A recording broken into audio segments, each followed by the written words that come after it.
आज आपण या व्हिडिओमध्ये महामंडळाच्या बसने प्रवास करणाऱ्या प्रवाशांसाठी एक आनंदाची व दिलासादायक बातमी देणार आहोत। त्याबद्दलची संपूर्ण व सविस्तरपणे माहिती जाणून घेण्याकरिता हा महत्त्वाचा व्हिडिओ शेवटपर्यंत पहा मित्रांनो। जिथे गाव तिथे एसटी अशी संकल्पना अनेक वर्षापूर्वी राज्य मार्ग परिवहन महामंडळाने राबवली होती। त्यानुसार आता जवळपास प्रत्येक गावखेड्यात महामंडळाची एसटी बस सेवा पोहोचली आहे। ग्रामीण भागाची जीवनवाहिनी असलेली लालपरी अर्थात महामंडळाची बस आता 77 वर्षाची झाली आहे। सर्वसामान्य जनतेच्या हक्काचे किफायतशीर व सुरक्षित प्रवासी वाहतुकीचे साधन म्हणजे राज्य मार्ग परिवहन महामंडळाची एसटी बस होय। देशातील सर्वात मोठे परिवहन महामंडळ अशी एसटी महामंडळाची ख्याती आहे। सर्वसामान्य प्रवाशांचा एसटी बसचा प्रवास अधिक सुखकर व आरामदायी व्हावा यासाठी महामंडळाने विविध उपाययोजना सुरू केल्या आहेत। सध्या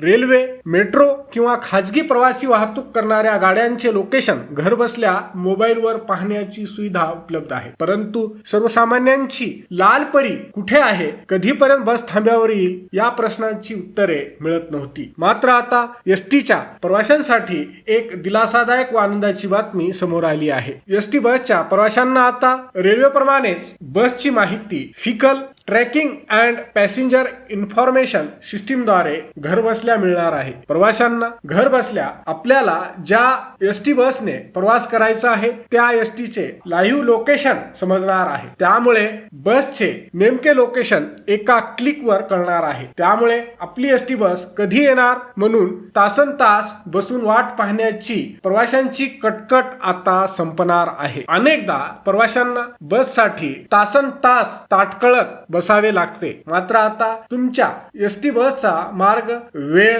थांब्याचे ठिकाण, गाडी आगारात येण्याची अपेक्षित वेळ इत्यादी माहिती घर बसल्या मोबाईल फोनद्वारे मिळणार आहे। महामंडळाच्या ताफ्यातील सर्व बस गाड्यांना ट्रॅकिंग सिस्टीम बसविले जाणार असल्याने एसटीच्या ॲपवर ही सर्व माहिती उपलब्ध होणार आहे। तिकिटावरील ट्रिप कोड म्हणजे तिकिटावरील असलेल्या क्रमांकाच्या माध्यमातून दुसऱ्या गावावरून येणारी एसटी बस आपण ज्या ठिकाणी थांबलो आहे त्या ठिकाणी किंवा बस स्टँडवर येण्यासाठी किती वेळ बाकी आहे याचे थेट लोकेशन व्हीटीएस प्रणालीमुळे पाहायला मिळणार आहे। यातून प्रवाशांचा वेळ देखील वाचणार आहे। जीपीएस प्रणालीमुळे प्रवाशांचा प्रवास हा अधिक जलद गतीने होणार आहे। हा व्हिडिओ शेवटपर्यंत पाहिल्याबद्दल आपल्या सर्वांचे अगदी मनापासून आभार। खूप खूप धन्यवाद। जय महाराष्ट्र।